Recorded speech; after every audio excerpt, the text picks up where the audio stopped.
My name is Frank van Oirschot. Frank van Oirschot? Almost. A bit better, okay. I'll not try again. From the Netherlands, Yep.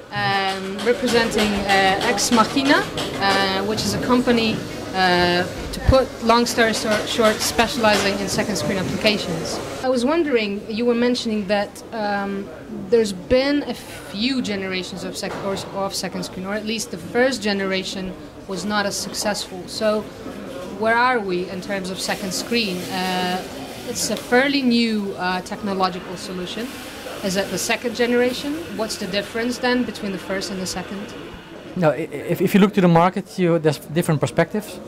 One is the business side, another one is the creative side, and a third one is the technological side. If you look to the technological side, you see that we have now moved into in a maturity that means that if you have enough time and enough budget, projects can be executed right. You don't have to be afraid that things don't work. What happened, for example, with Million Second Quiz with NBC recently is probably because they did not have enough time. There were last minute changes, and in the TV production that's no problem, but in second screen production that can be a problem. And there's a lot of small companies that have not a lot of experience, so they still will make mistakes. But the more mature and the bigger companies that are working internationally, they are now having a solid platform, solid technology, and it's not easy to make the big projects, but it's doable, and it's so not considered a risk. Issues, it's reached its early maturity, you might say, right? What about content-wise? If you look to concept, and then especially I look to concept and creativity, you see that more and more format developers are interested. I was happily surprised by the presentations and the feedback I got when I was doing a presentation at MIP Formats this spring, where you saw over the last years that people were a bit hesitant and a bit afraid of going into that direction. There was now a lot of interest, and a lot of people are looking for new ways, and really some innovative, smart new ideas came up. So that's a very positive development on that side. You see that there's also still a lot of things that are not really very well thought through, especially if people have like a generic second screen as a television production company, or as a broadcaster. In most cases, they don't always do the smart things with it. Sometimes they don't really have the experience to do the right things, but they think they need to do something because they thought, well, we need a second screen, and it ends up being a second screen that's not really adding any value, and that's not really executed well. Right. So the big international players, they now seem to get it. The local companies and the broadcasters are not mature yet in that area. You've mentioned there has been a lot of hesitation at the very beginning, and I was wondering how much does it have to do with the already checked monetization issues? So it might be that the second screen turned out to be successful. So is there any already checked, safe monetization model for second screen, or not yet?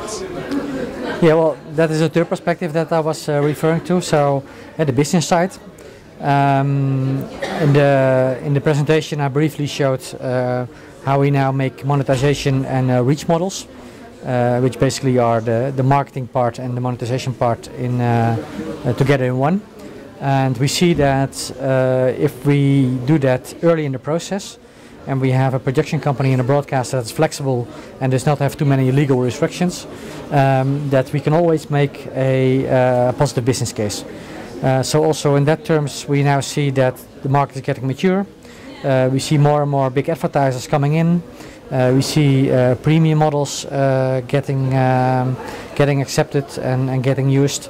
We see that personalized advertising and big data are getting important to generate revenues. But I think for the last 5 business cases we've been working on, we all find a way to make them positive.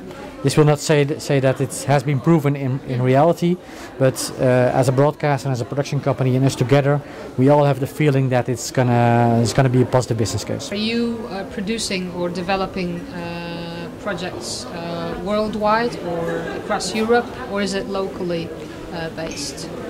I think we are the only company in this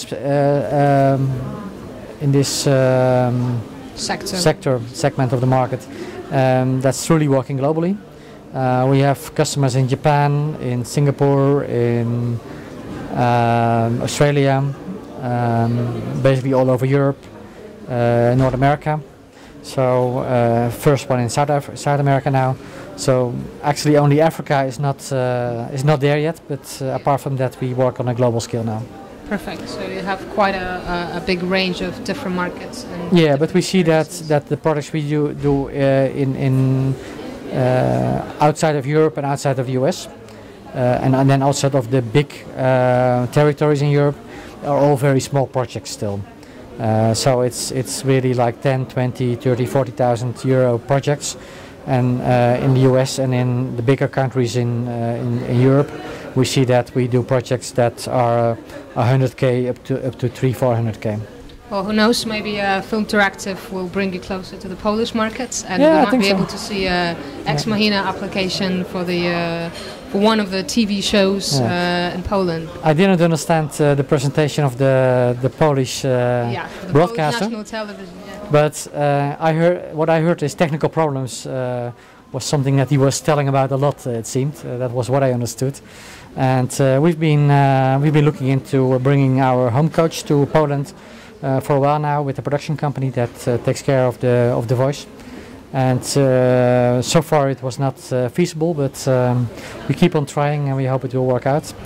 And we find out that there's quite a few Dutch people working in the Polish production companies. I've been approached by a few more by now, so probably going to happen something here. Might be a link there. Yep. Well, let's keep our fingers crossed then. Thank you, Frank, and enjoy the rest of Filmteractive.